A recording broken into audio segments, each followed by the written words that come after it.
Guys, good Monday morning. I'm Jerry Miller, and welcome to Real Talk with Keith Smith. Thank you kindly for joining us. We're live on the I Love CVille network with a Charlottesville, Albemarle County, Central Virginia, Commonwealth, country, and worldwide audience. And today's program is dynamite. Monday, the last one of April. Wow. The month of April has absolutely flown by. The next Monday we're in these seats. We start in May of 2022. Of course, we thank Yes Realty Partners and Keller Williams Alliance for being a part of the program. Intrastate Service Company, ISC, a home's best friend. Generations of family behind ISC. And we encourage everyone watching the program to check out realtalkwithkeithsmith.com, the website realtalkwithkeithsmith.com, where all these shows are archived, and you see just a fantastic partnership or a fantastic aggregation of partners like Intrastate Service Company, our friends at the Free Enterprise Forum. Our buddy Neil Williamson is watching today's show. Hey, Neil. Ally Property Management, Keith Smith. Good morning, my friend. Let's Good morning, highlight some of our partners. And close your title. Yeah. Actually, you mentioned ISC. A little bit later, we're going to be talking about seller myths about should or should I not renovate my house. So we're going to give a bit of a shout out to ISC when we get to that point of it. But you're 100% right. Go to Keith Smith. Excuse me, realtalkwithkeithsmith.com. I'll get this right, realtalkwithkeithsmith.com. And under the partners thing, you can take a look at all our partners. As part of the reason why we created this website is to celebrate our partners that make this possible. Otherwise, we wouldn't be sitting here 4 times a week chatting and having fun with Jerry and Judah and Miss Liza under the bench there. So tell me about your weekend, man. I know you had family in. It was fantastic. Stephanie Rhodes, hello. Hey, We Stephanie. love when you watch the program. Part of the ISC family. Neil, you know we have tremendous love and respect for you. It was just a fantastic weekend. Good. We enjoyed on Saturday, so I have both my in-laws at our house right now and my parents, literally at the house now, perhaps watching the program as we speak. Fortunate to have just the best in-laws on the planet. Fortunate to have the best parents on the planet. Everyone gets along. Last night we were sitting on the back deck on a cool spring evening here in Albemarle County, and just talking and having a good time, catching up, and just sharing pleasantries. Saturday, my wife, our son, and my mother-in-law and father-in-law, we enjoyed the Tom Tom Festival in the downtown mall. Oh. The Dora, the designated outdoor refreshment area, where we were able to walk from 4th Street all the way to the Code Building. Not the entire mall, but just about all of it, from 4th Street to the Code Building, with cold beverages in our hands. And I checked in with our friends, the restaurateurs who own the restaurants. Spoke with Ivan Rekash, who owns Zocalo. Chatted with him on Saturday around lunchtime. He said on Friday he had sold over 200 margaritas alone. Well, it's funny. We went there on Friday night, right? Uh-huh. And I wanted to. We didn't even talk about this in our pre-production meeting, but that was a home run. A smash success. We were fortunate because we park at the X building, so we just walk out of our office and wandered on over there. Saw one of the security people, got a couple of bands. They did want to see my ID, which I didn't quite understand. You know, I surely look over 21, but anyway. But I told the young lady that was the best compliment I had all day, and we walked around, and it was really cool because they had like Fitzroy had like a bartender in mid mall, and all the different on their patios. The ABC law is they have to be on their patios. That's interesting. Yes. Yeah, so Fitzroy's patio is in the center of the mall. Oh. That's why they were able to do that. In fact, I had this conversation with Ivan of Zocalo. ABC was really clear. making sure that the bars were on the patios and not on the actual pedestrian mall. So interestingly, according to Virginia's liquor laws, a customer can go and buy at the bar, which is on the patio, and then walk it up and down the mall. The restaurant cannot walk, in this particular circumstance, the drink on the mall to customers. The customers have to walk it So it themselves. worked out really good because now, Smash success. now it makes sense because the bar itself was inside the patio and the line was on the mall. That's right. Now that makes sense. I was trying to figure out how right. that was working, but yeah, we walked up because it was the first one that we bumped into as we came up past the building of that's half finished or not even quarter finished on that end of it, and grabbed two margaritas actually and wandered around. But it was a home run. Do you think they're going to kind of stretch it out a little bit, or they're going to keep it in that footprint? Right now the ABC permit is with Paul Byer and the Tom Tom Festival. Sure. I would think the idea is Friends of CVille, which is a nonprofit. The ABC permits are allocated toward nonprofits. Sure. That Friends of CVille, which is on a group of influential property owners downtown and business owners downtown, the nonprofit will hang, the ABC license will hang with that nonprofit, and we could potentially see more of this. This was a POP, a proof of performance. Got it. For the city. And I mean, this is a real estate show, but this is pretty cool. One of the things I was talking to Yonna about as we were walking back and forth, knowing that this was a nonprofit, and Yonna's on a couple of nonprofits, I'm on a couple of nonprofits, where it could be really cool for at least income for the nonprofits is you would charge for the bands, right? And I, from my perspective, if I got it checked and I charged for the bands, I'd be willing to pay $5 for a band or something like that on that end of it. Is anybody talking about that as far as incremental income or? In this particular circumstance, the bands are going to be free, and then the revenue is going to be associated with the restaurants, and then there could be some kind of rev share or donation post-event to the nonprofit. Oh. Danville is the first to organize this in year-round capacity. And how they're looking at the revenue is an increase in meals tax, transit occupancy tax, and retail tax, and also as just doing the right thing by locally owned businesses. I can tell you that a measure of the success, for what it's worth, was the parking. So we parked at our office earlier in the day, right? And if we didn't do that, we wouldn't have found the park. The X Park was packed. Everything was going up. So parking was good. So it was a couple of things. Great to see Tom Tom out again. The door, from my perspective, was a home run. Home run, absolute home run. And hopefully we're going to get some more of them, which is even more of a home run out that way. Speaking of home runs, inventory's up. That's fantastic. We have more houses on the market. Good for everybody. We've been talking about when that kind of switch is going to happen. I think we're in the middle of it at the moment. Last 7 days, which is usually how we start our Mondays, we had 127 new come on and 101 go into pending. Just to put it in perspective, a month ago this week, we had 97 come on and 98 go into pending. So the needle's going in the right direction. One of the things that are starting to change a little bit, and maybe we can kick off with this and see what the folks got to say on the feed, is the price changing is starting to change a little bit here.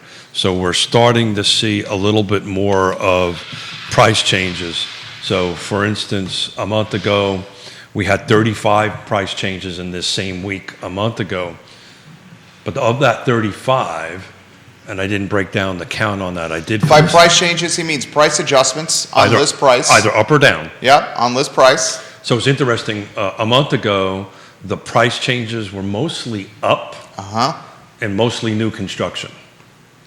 This particular last 7 days, it was the opposite. It was mostly down, a few upticks on new construction, and actually out in Fluvanna County, there was a project, Island Hill, where I'll have to look at my numbers here in a minute, but there was actually a reduction of list price on new construction, somewhere between $10,000 to $15,000. I literally ran out with some data, so I didn't really get a chance to digest it. We could do it live here on why that is the case on that end of it. I got some opinions, but we can chat about it. I'm curious of your thoughts. Yeah, so I think, hold on a second here, make sure I got my numbers right here, because Mr. Williamson will correct me as he should. So there was 5 at Island Hill that went down. So this is a subdivision, single-family detached in Fluvanna County. This was a project at one point that much similar to the one on that was rejected, was supposed to be 100 units, 150 units, turned out to be around 50, 45, 50 units, whatever it was, by right. My suspicion is, pulling the numbers for Island Hill, they're down to the last 10 homes, and I think they're looking to move out of the market, is what I think is going on there. The other thing is, it could be a lot what happened with some of the other non-new construction homes, and there's this kind of the seller myth, right? You know, I can ask anything I want for my house. That's really not the case. So I think they may have overshot the market in their list price, and they're probably adjusting for that a little bit. So my suspicion is a little bit of it. I mean, there's 10 inactive on that project, 27 in pending, and 15 is sold. So when I do the math, that's all the lots that they have over there. So my suspicion is they're looking to close that project out and move on. Plus, I think they kind of missed the mark when they first went into the market. I don't think it's because materials are lowering, and I also don't think because labor is cheaper. Yeah, and I was reading something over the weekend that we still haven't felt the true impact of supply chain pinches. We will start to feel that impact over the next 6 months as China, which is a huge producer and manufacturer of so many goods across all our sectors of business, is really feeling a lockdown now associated with COVID again. So I don't know if folks are following the news globally, but the pandemic is hammering China right now. And as the lockdown of its populace, of its base of people and workers is a reality, the production of goods and the manufacturing of goods is really becoming a point of concern. So supply chain, we'll see how that impacts us on the west, or the western aspect of this world, and certainly the United States. We say hello to Woody Fincham of Fincham and Associates. Thank you for your sponsorship. Strong partner of this program. Absolutely. Look forward to getting him in here. Looking forward to talk about this stuff on a regular basis. He's a man that and his organizations that, I play at being appraiser. He does this by the second and can spit some great information out. But there was, it's interesting. Once in the last 7 days, out of the 47 price changes, 8 of them were these new constructions that all went up, right? And they're all kind of at Western Albemarle. But of the homes that were not new construction, there was only 1 that went up. So when we say price changes, it can go either way, right? So everything else of that 47 was reduced in price. Some of it was light, some of it was like $1,000, and some of it was more than that. And it directly, I think, as you start looking at some of the days on market when they get a little bit long in the tooth, and from today's perspective of days on market, you'll see the wider price drop on that end of it. So here's what I got to ask you. So you got there's a clear correlation between new construction and existing construction when it comes to price point. As new construction is birthed, the cost of goods of new construction, labor shortages, the supply chain issues is driving up the cost of new construction. It's making it expensive. It's just the way it is. Just the way it is. Furthermore, the dirt in jurisdictions like Albemarle or Charlottesville is as expensive as it's ever been. Yep. So new construction comes to market. We know it's going to be expensive because of what I just outlined. We know when new construction is marketed and promoted and people purchase these homes, there is some influence and impact the new construction has on existing construction price points. With me? You don't buy that? No. Maybe yes, maybe no, yes. Okay, right? Let's go down that road. Yeah. So it would really impact price point, right? So we're looking at like the ones that went down in Fluvanna County. there were between, let me double check this here, between, say, 424 and 509. Right, these are the adjusted prices down. The one that 509 dropped about 15 grand in the last week. I think, and if Woody's fingers are firing, any impact he can put on this would offer some perspective on this, Woody. This would be great from a practitioner in the street end of it, because I was actually with the client today this weekend at this price point, this $800,000 to $1 million price point. That's where new construction, I think, is going to cross an impact with the existing, right? What does that mean? So, I'm glad you asked that question. Yeah, what does that mean? What that means is that the new constructions, so we're looking on the opposite side of the mountain here, and you're in this 800 to 900. I'm looking at the other side of the mountain. I'm talking about Crozet area. You're in your 7s and your 8s and your 9s. And those sell all day, every day. Correct. So what I was trying to get at is if I'm trying to buy a $900,000 existing home and a $900,000 new construction home, depending on the wear and all this stuff, you might want to gravitate to the new construction because it's got all the new bells and whistles. It comes with the home warranty, 1-year home warranty, etc. That's where that's going to be competing at that point.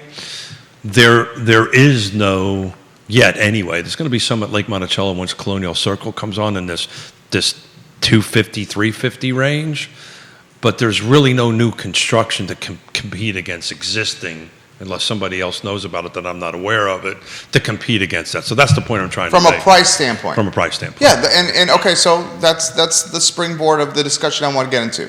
The new construction coming into this market in Albemarle County is going to probably be damn close to $1 million. Yeah, I mean, it's 8 to 9 is really your entry point. Yeah. On that end of it, but it's really hard to find something with new construction production side, something like Stanley Martin, those kind of builders is that that 8, 9, 1 million. Customs, which we're going to do a roundtable with Customs coming. That was well over $1 million. Well over $1 million. I mean, it's one of our clients, a custom home builders. He's like, I can't do anything under $1 million. Yeah. Can't do anything under $1 million. Yeah, I get asked all the time to build at that price point, and I've moved on to different parts of my life and our business model, but I don't know how you can build today. So let's go this. You got new construction coming in between production builders, 800 to $1 million, and that new construction in Central Virginia between 800 and $1 million is going to be on a smaller lot, and it's going to be a home likely in the 3,000 square foot or under range, probably 2,000 to 3,000 square feet most likely. Mm-hmm. You're going to look at something that's going to be in the neighborhood of 4 bedrooms, 2.5 baths. Yep. It's going to be likely hardy plank. Sure. Your finishes are going to be very different in the $800, $900 million home versus the 250, obviously, $350 range. But you're starting to see some of the entry level builders use hardy plank just to focus in on that. It's gotten to the point that it's a little bit more accepted at most price points. It never used to be that way, though, right? I mean, at one time, 5 years ago, if you said hardy plank and a home flirting with $1 million, people would be like, come on. They're expecting brick at that price point. Well, now, 8 to $1 million is hardy plank all day, so every day. people's expectations are changing, right? But it's also changing at the more price competitive. We just don't have new construction on this side of the mountain yet that is at that price point. Again, like at Colonial Circle, you're going to see some price points in that range on that end of it. But more than likely, I haven't seen the specs out on it, but my suspicion is it'll be vinyl versus hardy plank. So Dan Pettit, welcome to the program. Hey, it was Dan. good to see you at the Boar's Head. I saw you from afar on Saturday morning. I hope you enjoyed the tournament. DP, we love when you watch the program. So I want you to help me understand this, okay? You're the pro. I learned from you. Benefit of sitting across from you for how many shows? Oh, God, this is 306, I think. or 306 5. shows I've sat across from this guy. He's been in the business since 1987. 1897? I mean... 1987. It's been my pleasure Thank you. Same learning here. from him. Same here. So Cheers. I know you can't talk specific listings, and I wouldn't want to put you in hot water. So I'd like to talk maybe in general terms, if I could. Sure. And the neighborhood I'm in, general terms, you can get new construction. Walk me through this thinking in the counsel you would offer your clients. The neighborhood I'm in, you can get brand new home construction, Keith Smith. 3 bedrooms, 2 bathrooms, 2-car garage, 1,825 square feet, proposed detached, paper house on the MLS. Paper house is architectural plans showing what the house could be, as opposed to just marketing dirt. They put architectural plans on the MLS. Yeah, so Tangibility. It's correct. This is what it is. This is standpoint. Yeah. This is the starting point. Because a lot of folks have a hard time visualizing it. Correct. Yeah, but what? Is that a good description? Yeah, but typically what will happen is they'll have something that's existing that they can get into a model. I think in this case it's Stanley Martin. Yeah, there is a model. Yeah, so they can go Yeah. into the model, they can Yeah. touch and feel it and see what it is. Model's beautiful. Correct. See what the upgrades are. What's in that pending, I'm sure, is not top of the line of selections. But what will happen is, I'll let you finish asking the question. You want me Sure. to jump No, in? yeah, and I'm curious of your Okay. take here. The advice you offer people. So I'll give it to them again, and then I'll get out of your way. 3 bedrooms, 2 baths, 2-car garage, 1,825 square feet, Keith. Is that on a crawl space or a basement? This is, I'll give you that in 1 second here. Okay, got it. I didn't pull that There's out, no so- basement. Got it. No basement. 0.2, It's on the slab then. Okay. yeah, it's a 0.2, the lot, 0.2. Got it. And that has got an asking price of $924,900, $924,900. On the flip side, there's existing construction. Sure. The asking price of the existing construction, you ready for this, is, We looking at similar homes? I mean, I'm just putting in perspective the difference. Yeah, so typically the existing homes, I think, will have a little bit more square footage in it. 1,000,003 Yeah, is one example. Sure. So we're looking at a price point difference of $300K probably. got it. And it's 6 bedrooms, 4.5 baths, Yeah. 2-car garage, 6,100 square Yes, foot, so it's much bigger home. It's a lot brick more. house. Yeah, sure. And then I'll get out of your way on 0.77. You're talking basically 4 times the lot size. So show us yours on that. How do you navigate that? Yeah, so how you navigate that, Mr. Miller, is you kind of, from my perspective, I've kind of need to take a dive into, as I'm representing you, what you and Mrs. Miller are trying to achieve, right? Where you're at on your fiscal, where money, are we looking for the month? Are we on the top end of this? Am I going to have a growing family? That 1,800 square feet is really a nice size and set up for Keith and Yonna Smith, right? That's all I really need. Matter of fact, I need less than that. I'm not looking at what you're looking at. My suspicion is it's got the master bedroom on the first floor, which so now Little primary suite action. primary suite. Thank you very much. I apologize. Thank You taught me that. I know. Well, it's amazing. I'm teaching you, and then you're reteaching me. Primary suite. Primary suite. This is Fair Housing Month. My God, It's Smith. not the preferred nomenclature anymore, Master. Yeah. Primary suite. Note to Smith. Primary suite.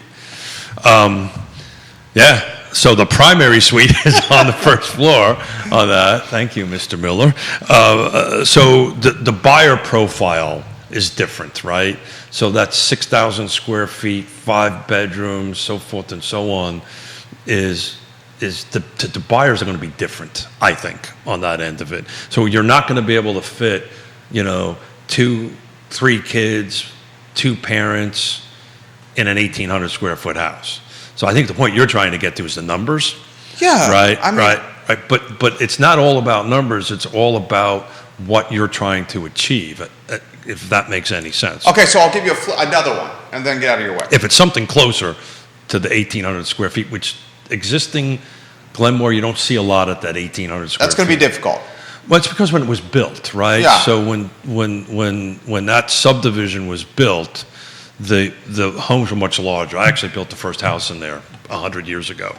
And, they were in the 2,000, 3,000, 4,000 square feet. You're not seeing that so much. Lots were bigger on that end. It's also meaning more you got to take care of. Oh, yeah. So the trusted advisor in me is I need to understand what Mr. and Mrs. Miller are trying to accomplish. Well, another example would be in the same neighborhood, $775,000 asking, 4-bedroom, 2.5 bath, 2-car garage, all brick Georgian, 3,200 square feet.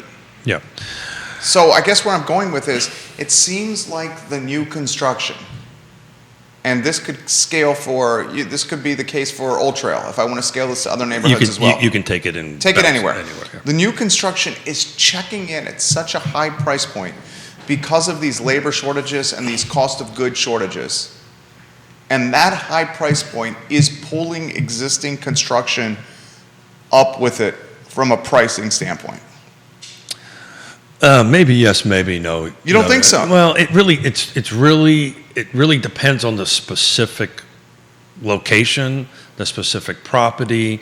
If you're looking at an 1,800 square foot house, was it $900,000, $924? If I wrote the number down right. $924. Yeah, wrote the number down right. Brand new. Yeah, that's a lot of dollars per square foot, and I think that's what you're trying to drive at. That's a lot of dollars per square foot versus 6,000 square feet at 1.2, 1.3, whatever it is.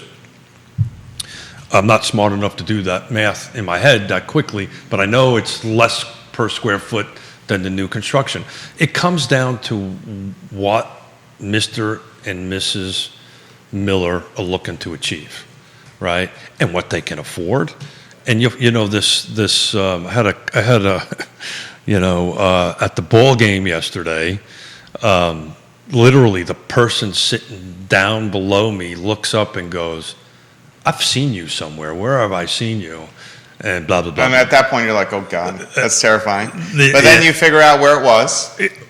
Your face is all over social media 4 times a week. Yeah, so he put 2 and 2 together, and I've got to be very careful how to say this. So he turns around and he goes, "I know you're trying to enjoy your family, but please tell me what's going on in the market." And all of a sudden, I'm trying to talk to my mother and my father and watch this awesome ball game. And then I realized I got to focus and talk to this guy. And we talked for about a half an inning on that end. Which is a long time in baseball time. Particularly on the second inning. Yeah. That first and second inning was a long, it was brutal for North Carolina. I would have not wanted them in the guys out in the field when UVA was just putting them all over, could place the ball any place they wanted in the field. But it was really cool. I got an opportunity to talk to him and this particular person, and he was trying to understand the market and, is it a good time to buy, good time to sell? And we had that whole pretty cool conversation on the end of it. New construction didn't come up, but the reality of it is the market, and I've said this 100 times, it's 5 things, like location, price, features, conditions, and timing. So to speak about that particular place we were talking about, where for 1,800 for 974, that might be exactly where I need to be. Yonna and Smith need to be. Yonna and Keith Smith need to be. Kevin Yancey goes, "That's 3 times the house we're talking about." So but I don't want 3 times the house. That's the point. Dad, I understand that. I don't want 3 times the house, and I'm okay. Let me rephrase this. I am not okay. Yeah. Don't get me into sell my house Smith thing, right? But I may be okay with 924 for new construction, 1,800 square feet, has everything on the first floor. You don't have to worry about anything. I don't have to worry about anything. It's brand new.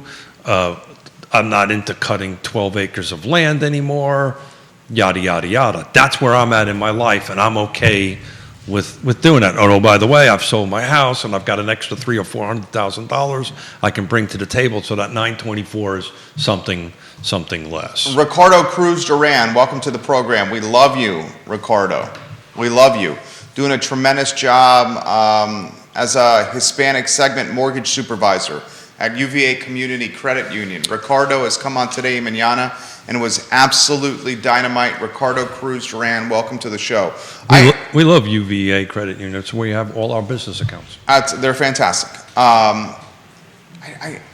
When you're comparing real estate, a lot of real estate, at least for people that are, straight up numbers guys, and I'm one of them. It's about comparables and comps. I'm comparing. But Jerry, you're an oddity. You're not. The volumes of buyers that you see out there, and we have multiple real estate agents that come on the show for years. Most buyers are looking to buy something that meets their needs and is at a certain monthly price point. I understand that. The segment of the population that buys that is, I'm not buying this house because my ROI doesn't work. You know what? You're going to buy that house if Mrs. Miller says you're buying that house. In my case, I'm trying to sell the house. Mrs. Smith is trying to sell. I just got myself into trouble. Mrs. Smith is trying to sell. Chad Wood wants to know if your house is on the market. No, Chad, it is not. You knew it was going to go down that way. I knew it was going down that way. But look, let's talk about that, okay? Look, the reality of it is, here's a house for $924. This is just Keith and Jerry having a conversation over a cup of coffee, right? And Sasha Tripp was busting my chops on Friday because I showed our home, which is absolutely gorgeous. It's just an outstanding home on that. She was like, well, buy this and move in or whatever. Look, by the time I'm debt-free on my existing home, almost debt-free on my existing home, to buy what I want, I'm going to spend $1 million. Now, I'm doing the counter to that. Guess what I'm doing, Jerry? I'm doing numbers. Yeah. And that's my argument to Mrs. Smith about moving, that we'll hold it. We have a primary suite, on the first floor, and I may or may not have room for my boat, and my stuff, which may be the reason. But it's most people do not make their purchase. We'll ask Scott Morris on Wednesday, and I think you'll find out. And I wish there was a stat there that NAR could put together to figure out is that. But from my 35 years of doing this, very rarely it's purely a numbers thing. Numbers are important. We're looking at them right now. We talk about them all the time, but it's generally an emotional purchase. It's I need to do this, and that's what's in the marketplace right now. Right, the 5 and 6%, which I think we're going to be at 6 here pretty quick. Oh yeah. It's carving off, unfortunately, the people. This is where cash does matter. Oh yeah. In this market right now, it's carving off, unfortunately, the first-time buyer who doesn't have cash. This is Kevin puts it well. Kevin Yancey watching the program. Vanessa Parkhill. We'll get to your comments here in a matter of moments as well. Kevin says the point is it's bang for your buck. A buyer looking for new versus existing is going to get much more bang for their buck with potentially existing from a square foot standpoint, lot size standpoint, operational standpoint, right? Potential finish standpoint, although some of those finishes are going to have a little, they're going to be a little longer in the tooth than the new construction. Well, finishes. It's dated, is what we refer to the term as dated, right? A little dated, right? Depending on the year and whether a remodel happened with Intrastate. So I looked at several dozen homes this weekend for a bunch of clients. He was humming this weekend. He was working. I was on the road all Friday afternoon, Saturday, and Sunday, other than the ball game. And actually went out after the ball game on that end of it. And back to the 5 things, right? Some of these homes that we were looking at that were at the equal price points, no new construction, by the way, we were looking at, because even at some buyers were at the 800 or 900. You're not going to find it. They're just not going to find what they need. Is that not crazy, viewers and listeners? He's got buyers at the $800,000 and $900,000 clip, and he cannot find new construction for them. Yeah. Well, because think about that, folks. Yeah. So let's talk a little bit about process, right? So what happens is you need to take a look at that 924 and find out what's in it and so forth and so on. But if you go pick a lot and a model that's going to sit on that, then the next step is you go through their selection process, and then that's when actually a trusted advisor, a real estate agent working for you is very helpful, because what we do is we go through the selection process with our buyers in new construction when we do it, because we just want to make sure that we don't start adding a lot of extras to it and a 924 goes to 1.2, right, or whatever the number may be, right? Because we'll have a conversation with Mr. and Mrs. Miller and say, okay, yes, money matters, numbers matter. So what's your comfort level on total price versus your monthly payment and that, so forth and so on? Where do you want to be? Where do you want your cash position to be, assuming that you're at that part of the world in your life on that end of it? And then one of our roles is to make sure that, okay, if you sign this change order for $50,000, right, you understand we're over a certain price point. Are you good with that? Right, on that end of it. But anyway, so yeah, we were looking at houses, and I just found out we lost an offer I put in on the way in today. It was in the mid fours, upper four range. Just to talk about Mid four, upper four range in Albemarle County? actually the city of Charlottesville. Mid four, upper four range in the city of Charlottesville. You're probably looking at something 2,400 square feet or smaller. 3-bedroom, 2-bath, or 4-bedroom, 2-bath. So You're looking at something that's probably 15 years old or higher way more, not mid 70s, late 70s. on a lot size that's under .3. Yep, you called it. Yeah. The difference was with the offer that we made on to both homes were the same. One was updated, not renovated, but updated. In other words, the roof needed to be replaced. They replaced the roof. A couple of different new flooring. They didn't go ahead and, put an extension on the house or anything like that. And the one that we put an offer in, which is super important because we talk about this with Emily Funk all the time, was staged nice, right? The other one was, it needed work. The HVAC system was long in the tooth, needed a new roof. ISC can help you with that. It needed some painting. ISC can help you with that, on that stuff. And we literally walked in the door, turned around, walked out. The other home, we made an offer in, had 8 other offers on it. We came in second place. And it is what it is on that end of it. We'll continue to look. But it's important, to price it right. It's important to have the house look right. A lot of sellers right now think that they can price the home whatever they want.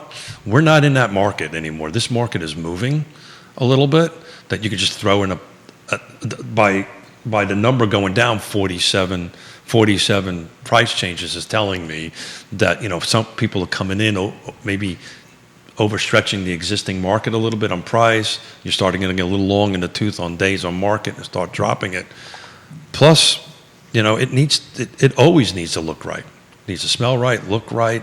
When you walk in that door, according to the National Association of Realtors, 5 seconds, all your senses kick in. So is what you're saying right now, the pendulum has swung No. from sellers to buyer? No, it's starting to creep that way. Okay. We're Still seller's market clear cut. Yeah. So this same home that had 8 offers on it 30 days ago would have had 15, 16, 20 offers on it, right? On that end of it. So the market is starting to balance a little bit. And that's because inventory is creeping up a little bit, but the buyers are Dwindling. They're falling down. They're falling apart. Well, they're not falling apart. The pool is just not 20 feet deep. It's not as deep. 15 It's more feet. shallow. Yeah, so the buyer, at least from my experience, the buyer that's in the market right now at this price point anyway, the $400,000 price point when it was 3%, some first-time home buyers with a little bit of cash, maybe 3%, could have handled it, right? The monthly nut. That's not the case any longer. So what's happening now is the buyers that have been pushed out because of that buyer profile, that have maybe I can bring 20% in, right? And I can either lower my mortgage rate a little bit, right, by buying some points down, or more importantly, bring a little bit more cash to the table. So instead of borrowing $400, the full amount, at 425, 450, whatever the number is. Maybe I bring 25 or 50,000 or 75,000, whatever I've got to it, and I'm borrowing less money. My monthly payment is back to where it was at 3 or sub 3. Does that make sense? It makes sense. Did you show them townhomes? Dan wants to know that question. No. So these are that no, the townhome buyer is clearly, the first-time home buyer, entry-level buyer. That's where the price point's more attractive. Each one of these buyers, frankly, These are move-up buyers. These were my age, my age or up. And they wanted to be in the city. Yeah, sure. They wanted to be in the city. Well, no, I got different buyers. I have ones that want acreage and ones that want room for horses and, different buyer needs across the board. But I will tell you, since COVID, this has probably been the busiest weekend that I personally have had, having multiple buyers on the same day, right?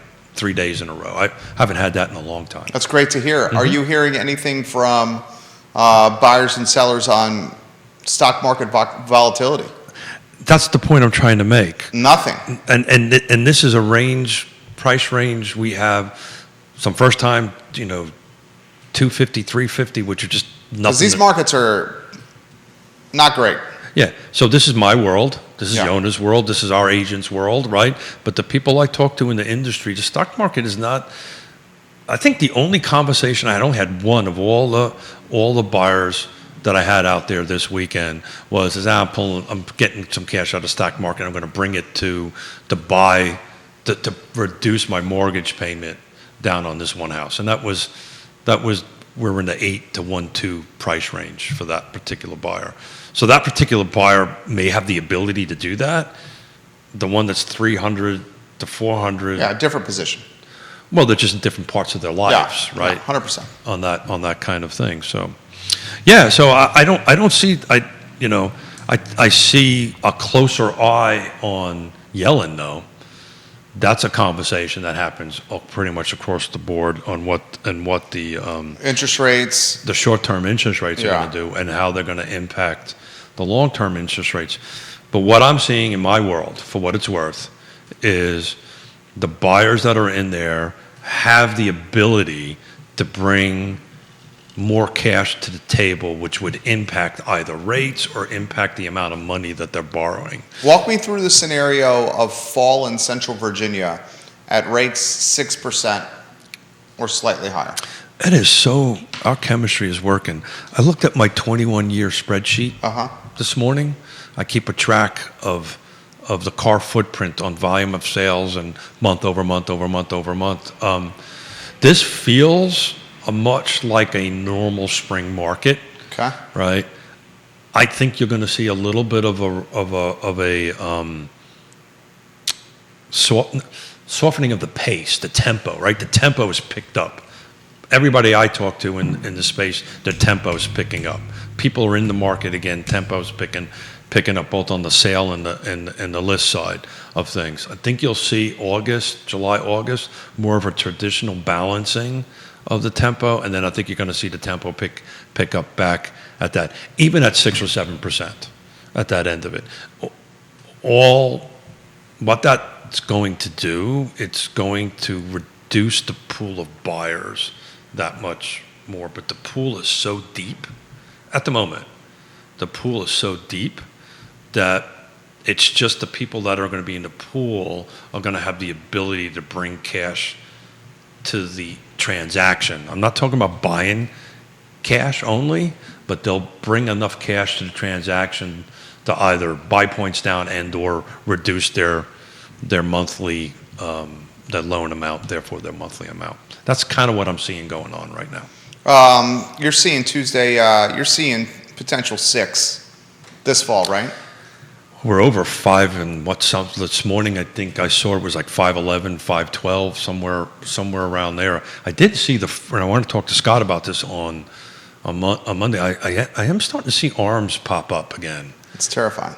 More than terrifying. They were it was a 5-1, I think it was a 5-1 or a 7-2. I think it was a 5-1 arm, which adjustable rate mortgage, which is, you're gambling, right? Oh.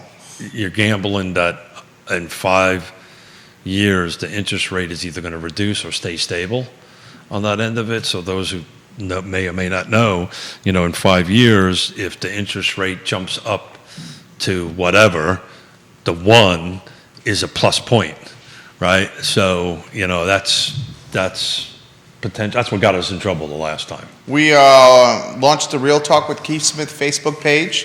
Follow it. I was just the first one to like the page. Oh, thank you. Literally did it during the show. Thank I you. adjusted also during the show due to the copy to include the days for Real Talk, so we can cross that off the checklist. I just took care of that. There you go. Look at you multitasking. Anyone that's watching Real Talk with Keith Smith on Facebook, follow the page, like the page. Kevin Yancey, Vanessa Parkhill. If you could do that for us, that would mean the world to us. Keith is going to start today with a little encouragement from his good friend Jerry, suggesting the page to his following of people. I'll make a note of that. Yeah, there you go. That's a good note to make, my friend. I'm doing much better with the listening. I've noticed. I've been doing impressed. I'm doing much better. And we've been productive and efficient. And you had a super busy weekend with buyers and. I made a commitment to listen to you. Thank you. I like that. It only took me how many years? 3 years? It's happening. That's all that I care about. So Daniel McDougall's got something for you. Sure. Okay, D-Mac. He's in the business. Yep. Okay. Says 90% of his loan origination, 90% of the business he does is virtual. He services all the Commonwealth. We talked about that. Pretty impressive. So we want to talk about he's in the mortgage. He's in the mortgage business. Mortgage side of the house. This is what he says. Let's keep things in perspective, please.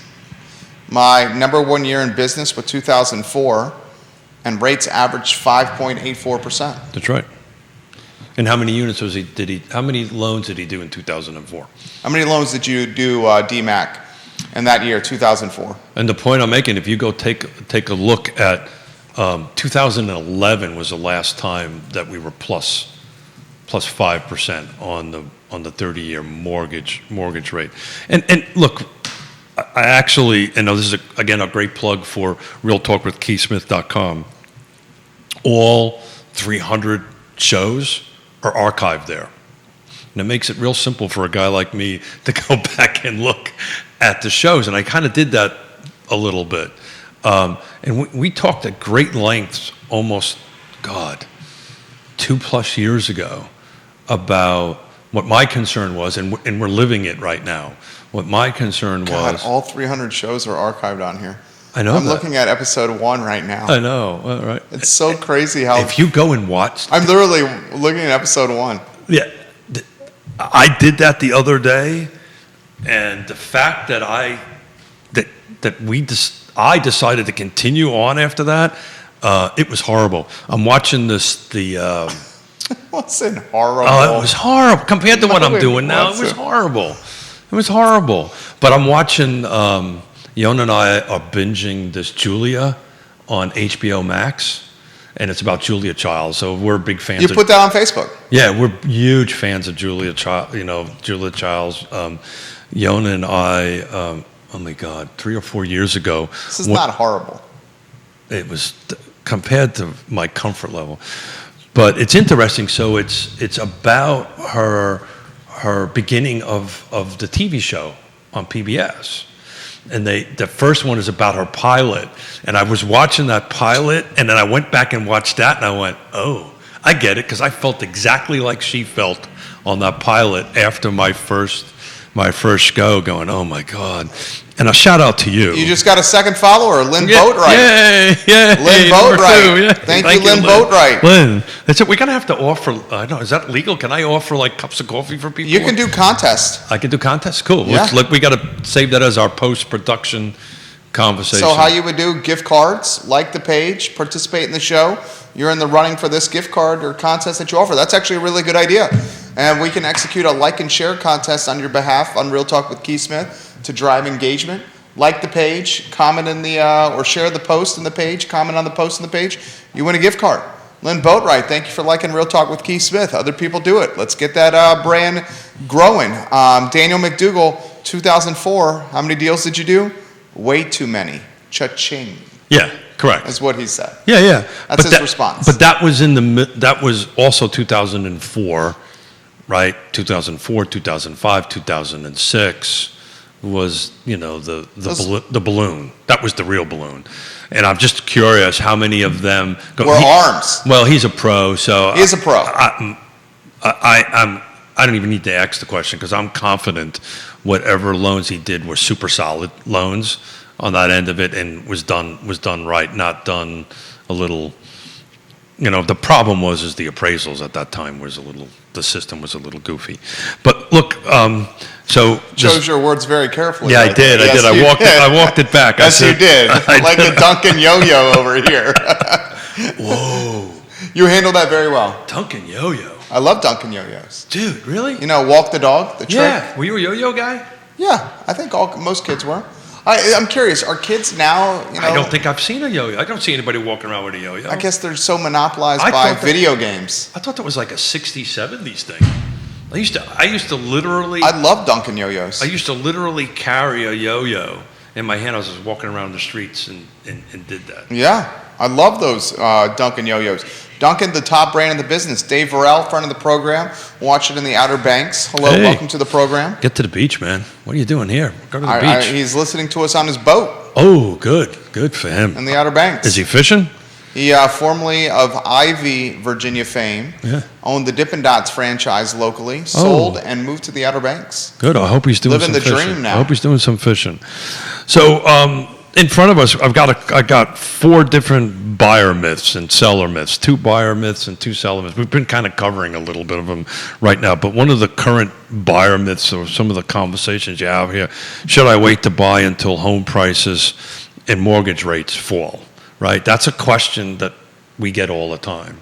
And I think we've been sitting across from each other long enough to know exactly what that answer is. Mortgage rates are not going to fall anytime soon. I think Scott's of a different opinion on that. I think you're going to see them balancing out at the more normal. Scott thinks they'll return to lower levels And then boots this back. time next year. Yeah, but it'll be short-lived. I don't think it's going to be long-lived. Look, again, we went on this whole tangent about the first show, but I actually went back and watched the first show, which was over 2 years ago, where I expressed the concern that everybody's now thinking 3% or sub-3 mortgages was the norm, and it's not.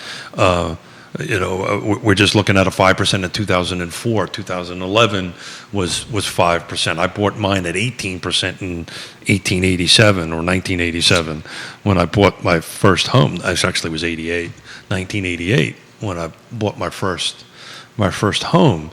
So if you look at the trends on that, the norm is somewhere between 4 and 6, right? Plus or minus a few points on that end of it. What's going to change, I think, and it'd be really interested to some of the mortgage folks that may be listening, or realtors that are listening on that end of it, is, we've had this conversation about the 20% down payment was a thing of the past. You're going to see that come back now. Explain why. And Vanessa says, Queen of Earlysville, there's probably a yo-yo app on your iPhone now. And that's what kids are doing. Yeah. Is trying to How does that work? Yo-yo on their iPhone, and she's so right. Yeah, how does that work? So true. What is it, that Wii thing? What was that?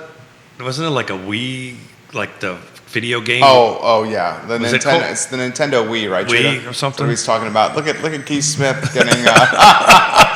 Judah got a chuckle out of that. Is that what it's called? Yeah. Oh, this I want to talk about. Nintendo Wii. Oh yeah, Twitter. But let's please, finish this train of please. thought. We'll put before my ADD kicks in on that end of it. Look, Why 20%? Why is 20% going to be a thing of the short-term future? DMAC, I'm curious if you agree with what Keith Smith's about to say. well, I'm just seeing it now with the buyers that we're having and we're moving forward. It's I think it's for a couple of reasons.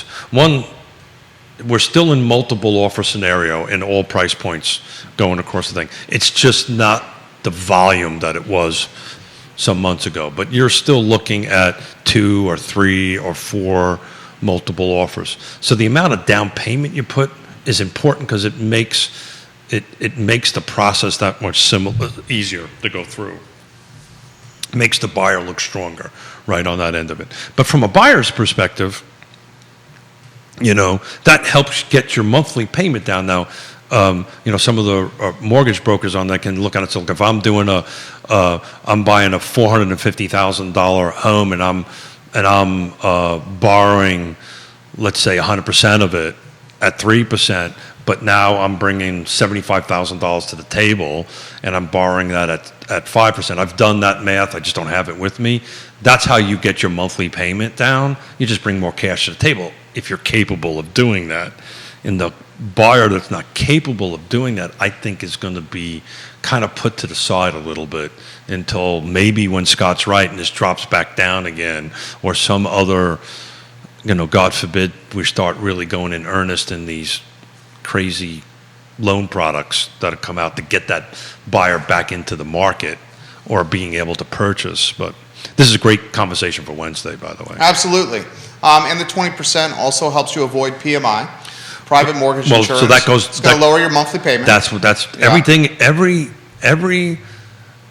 Again, there's very few buyers that monthly payment doesn't matter to. Anything you can do to lower your monthly payment is what he's highlighting. Well, anything that you can keep a monthly payment at a point that you want it to be at, right? Or you need it to be at is really more importantly. There's want and there's need, right? And sometimes in the lifespan of a buyer, right?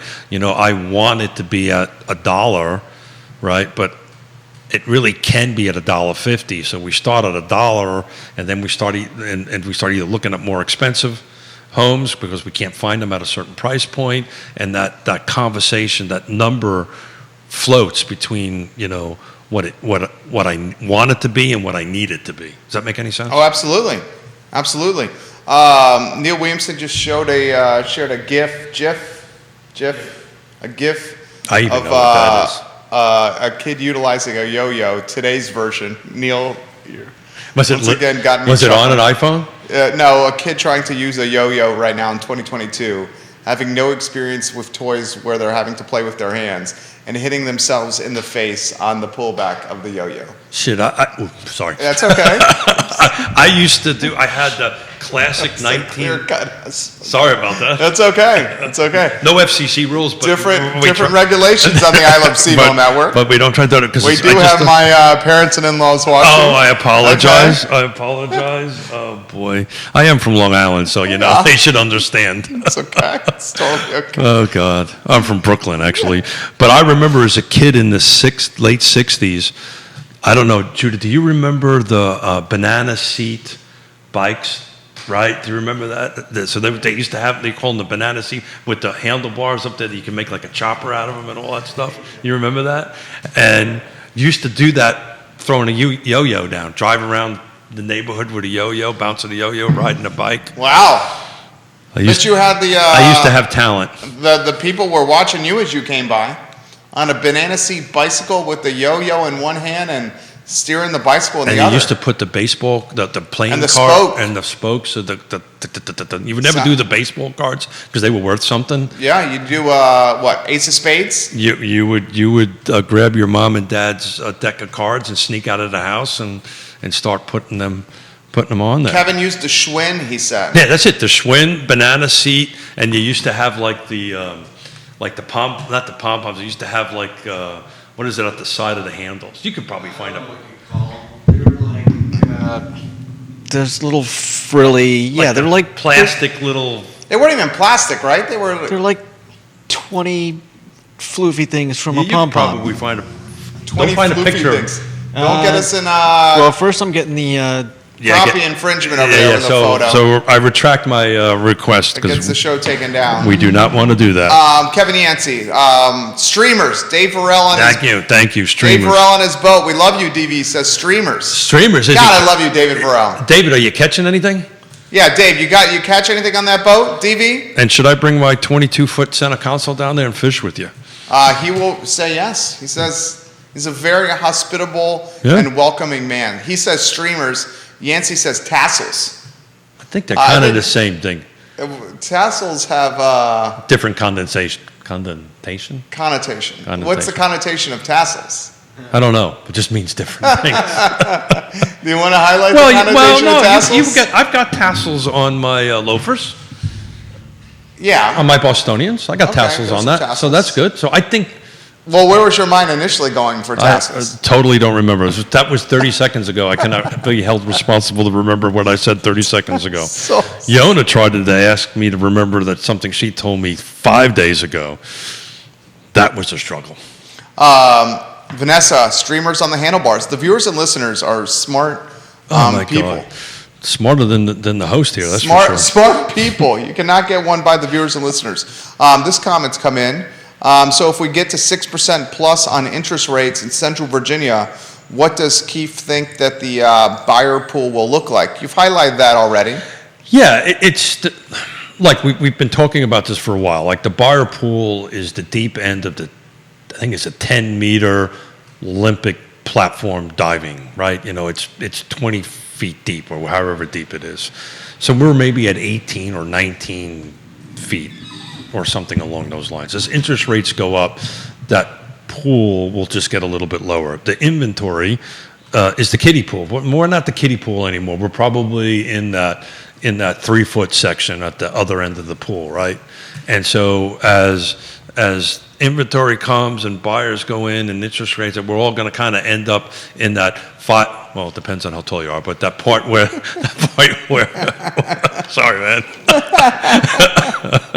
where the water's at your shoulders and everybody's balanced. Sorry. Where's that for you?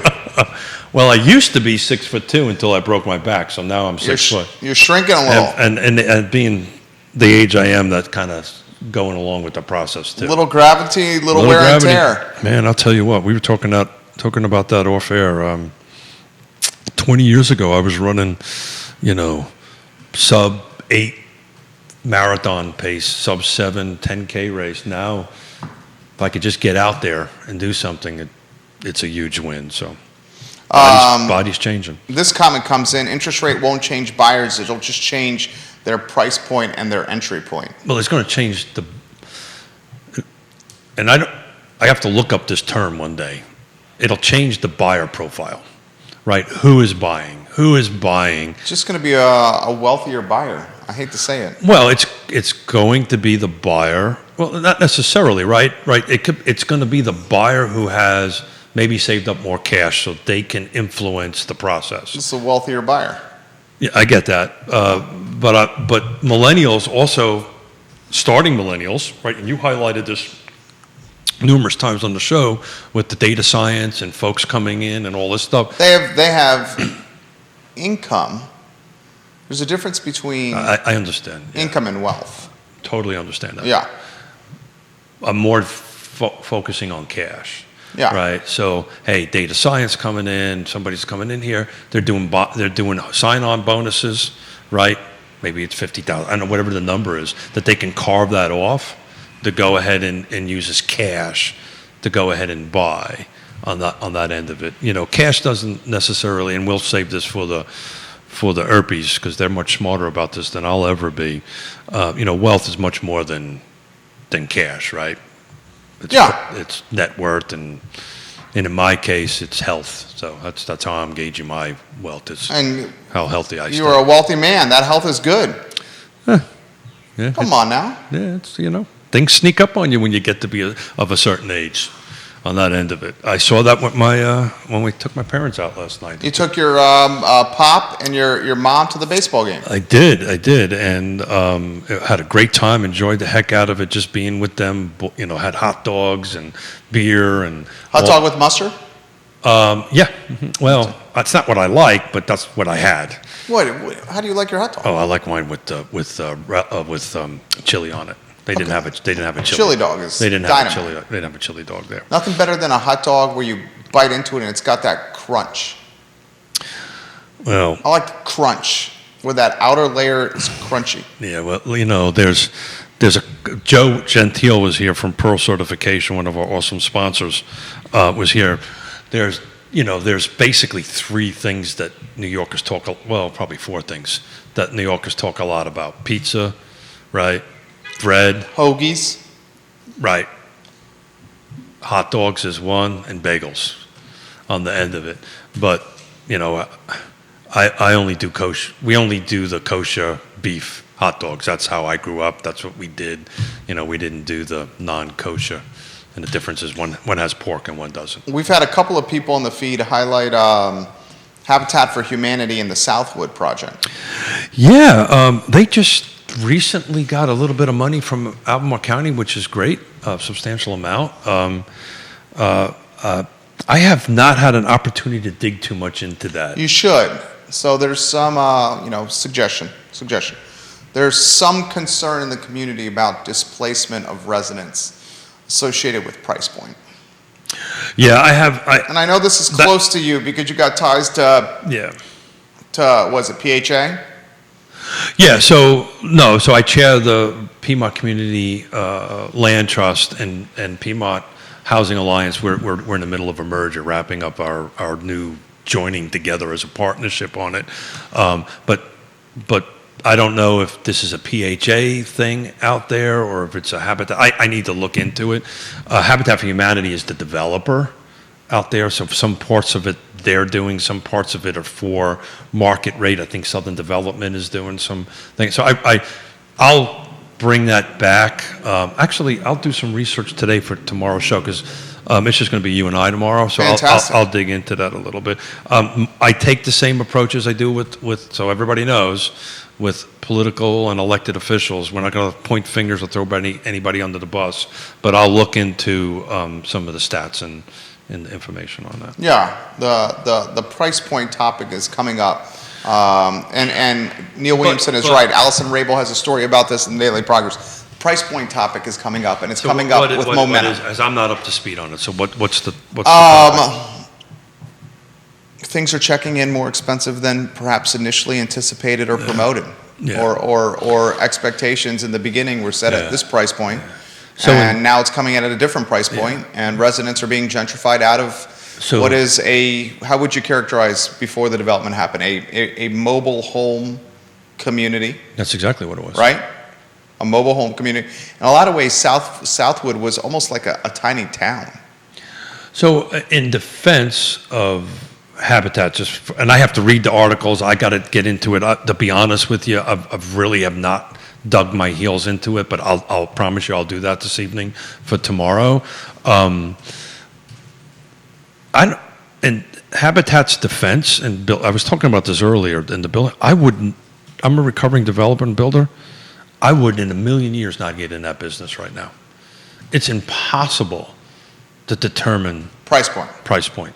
Yeah. Not only is it impossible to do that, it's impossible to have done that a couple of years ago. So here's part of the problem.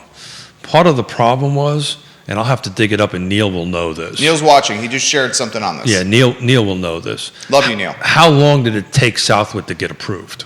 That's a good question for Sir Neil Williamson. So my suspicion is it was years. Phase 2 right now is Well, the point I'm trying to make. in purgatory a little bit. Correct, because I believe it has to go back through some zoning action of some sort. I can't remember exactly what it is. The point I'm trying to make, and to Neil's liking on this, my comment of red tape into green tape, right? So I can speak from this from a very personal perspective, right? I lost all the money that I had, which was $17 million, and had to go through some traumatic experiences, my family and I, for years through this process, is because of a couple of subdivisions that I started in 2003 that I couldn't put a house in until 2007 and 2008. So my point is if in 2003 I would have had that rezoning site plan, and let's say in 2004 try to put homes in the ground, I would have not lost everything I had because I had to price everything out based on 2003 and 2004 numbers, which everybody knows was a different world. By the time I got to actually building, which is 7 and 8, on that end of it, well, the market has changed dramatically. So I'm not trying to defend anybody at this point because I don't have the data or the numbers or the facts to do that. No, it's a fair point. My suspicion is a lot of that is what's happening. A lot of that is what happening is that everybody thought we were some point so many years ago, and now we're very different on the market. But I'll dig into that. Allison is extremely smart, so I will read that article in great depth and have more of my opinion tomorrow. This comment has come in, guess where? On the Real Talk with Keith Smith Facebook page. Yay! Not only did we get our first like today, We got our first comment. Yeah, wow. Lynn Boatwright, there's likely a new mobile home community that may move into the northern end of Nelson County, close to 29, I think 50 lots or so. Yeah, so Thank you, Lynn. Yeah, thank you. I'll have to dig into that a little bit. Actually, I've got to talk to Jesse Rutherford later on today, who's Nelson County Board of Supervisors. If I remember correctly, that this is an affordable housing project that's been going on for quite a while. I will say this, and you know, I don't know if it's fully approved yet and ready to get developed. some of the leadership Oh yeah. in Southwood, leadership within the Hispanic community Got that resides in Southwood, Got it. has reached out to us in the talk show about displacement concerns, price points that were relayed to them at the beginning of this process, Now it's different. now completely different, and how a good majority of the residents are no longer able to stay in the community they've called home. So Because the rent and the ownership price points have changed considerably versus what they were told in the beginning of this development. So that's a prime example of the conversation that I was having, this red tape, green tape. I am sure when numbers were given and development costs were done, they were honestly given. Oh, I have no doubt about that. Right? Yeah. And now things have changed. So what has to happen now is everybody's got to get back at the table and go, okay, and maybe, and I don't know this for hand, so I'm just throwing an idea out that I have no facts to back up, but my hope would be is some of this money that Albemarle County has been given out may help offset those expenses. So the way this is going to have to work is the subsidies that are given. I'll give you a prime example. Not Southwood, Piedmont Community Land Trust. We got $625,000 last week for 12 units. So we are now going to be able to take homes that we are buying from Stanley Martin and reselling that is at the 243 mark, and we're going to be able to reduce that price somewhere between $30,000 and $50,000. The math hasn't quite worked out yet because there's a bunch of other expenses that we need to go to that. But we're going to get that sale price closer to 200 is where we always wanted it to be. I'm not going to throw an exact number out because I'm smarter than that. Because mainly because I can't remember it, to be honest with you. But you know, one of the things you never do in this business, ever do, is throw a number out unless you know exactly what it is.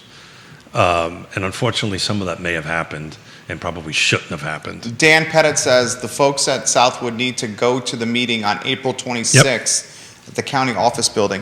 Here's another unfortunate aspect that's happening. You know what I heard about this in this conversation? You know what excited me most about it? Is this community is getting engaged. Oh. That is an important thing, and I'm glad to hear that. I'm sorry that they're there, right? But the fact that they're getting engaged is huge. The residents that live in Southwood, many of them are Spanish speaking predominantly, where English is not the first language. Mm-hmm.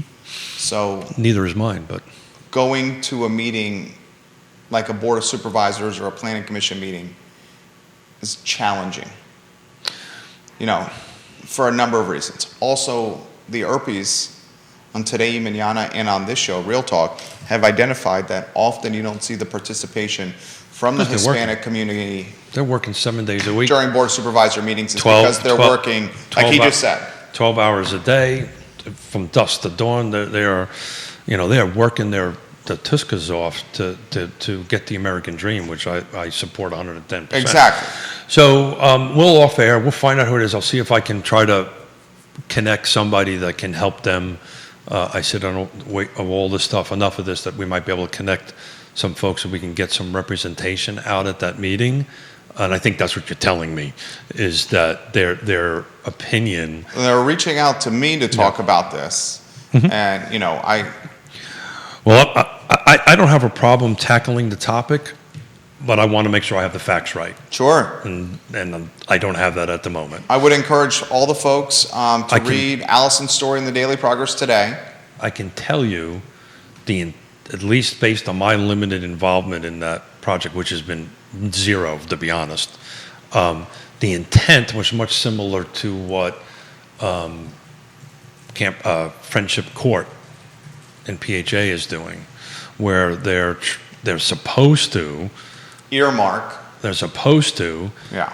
keep the resident pool, whatever that is, whatever the number is there, they're supposed to be offered equal housing at whatever price it was at that particular time. So what I'm hearing is that apparently isn't happening, or is that I need to know if that's actually not happening, right? Is that factually not happening?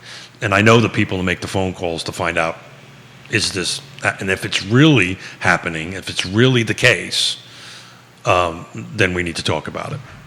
Does that make sense? Neil says, for what it's worth, Southwood is a resident-driven development and design. Correct. Habitat brings an interpreter to the BOS meetings. Yes. Yeah, so that's the point. Everybody on that side of the house, we just got to make sure that information is correct when we talk about it on that issue, because what we don't want to do is misquote or misprovide inaccurate information. Yeah. You've taught me that. Because this conversation, as we know now, because of the new realtalkwithkeithsmith.com, how do you like that segue? Oh, very nice. Is there forever. Oh, in perpetuity online. So this topic is gaining momentum. Go ahead. And bubbling. Yeah. We will try to highlight it tomorrow. I need to dig into some information. I'm going to probably reach out to Neil so Neil can educate me a little bit. I need to get a little education. I know some of Maybe these. a little Dan Rosenswag. I know some of his office is right next to mine. Yeah. I know. I work with these people on the nonprofit side of the house enough, and so in fairness to them, I need to make sure I understand what's going on before I open up my big fat mouth. Absolutely. Which I tend to do from time to time. Absolutely. Can't remember what I said 30 seconds ago, but Phase 2, to dot the I's and cross the T's, is not denied, but Phase 2 currently. This is from Neil? The county, this is from the story. Got it. The county and its staff are suggesting not recommending approval for Phase 2, which is different than recommending denial. So it's very much in jurisdictional purgatory right now. Yeah. Well, you know why. I think it's a number of reasons. Do you know the difference between the two? Explain, please. So a denial means that they can't bring that same request back for a year. More than likely, my suspicion is it'll get deferred. A flat-out denial is a no, and they cannot bring that same request back for 12 months. And the unfortunate aspect of lengthening this period is going to make this project more expensive. So these costs of goods and labor, they're not going to go down. So I need to dig in my heels and get into it. To be perfectly honest with everybody, it took me a year and a half of hard work to get the land trust, the money, and put the units in the ground that we're doing. And that's really been my focus as the chairperson of that. I really have not focused my attention too much on that, but I will do that. I'll do what I can this evening and today and this evening for tomorrow's show. Fantastic. Today was excellent. Yeah, we didn't even get to the 2 other seller myths and 1 other buyer myth. We can tackle that tomorrow. Tomorrow, absolutely. What do you got cooking for the rest of the day? Apparently, I'm doing research on Southwood. That's what I'm doing. Actually, I've got clients and, real estate, the tempo, at least for my world, has been picking up quite a bit, which is great. Bunch of listings coming on. Thank you, everybody, for that. And a bunch of buyers we're working with. And, the hours it takes to make things happen now, it just takes a little bit longer. Love it. I love it. Keith Smith, Real Talk with Keith Smith. Find him online, realtalkwithkeithsmith.com. Like the Facebook page. He's going to be suggesting to his friends today to like that Facebook page. Yes. All the content we're going to have Hold on on a these second. social media channels, they look beautiful. Hearing aids just popped out. They look beautiful. Judah Witt-Carrish, our My director. hearing aids? Do they look? I like the shirt you're wearing today. Yeah, this is casual Keith Day. I like it. I like it. Judah is our director. I'm Jerry. I Love CVille show is up in 50 minutes. Yo. You guys have a good day. Take care.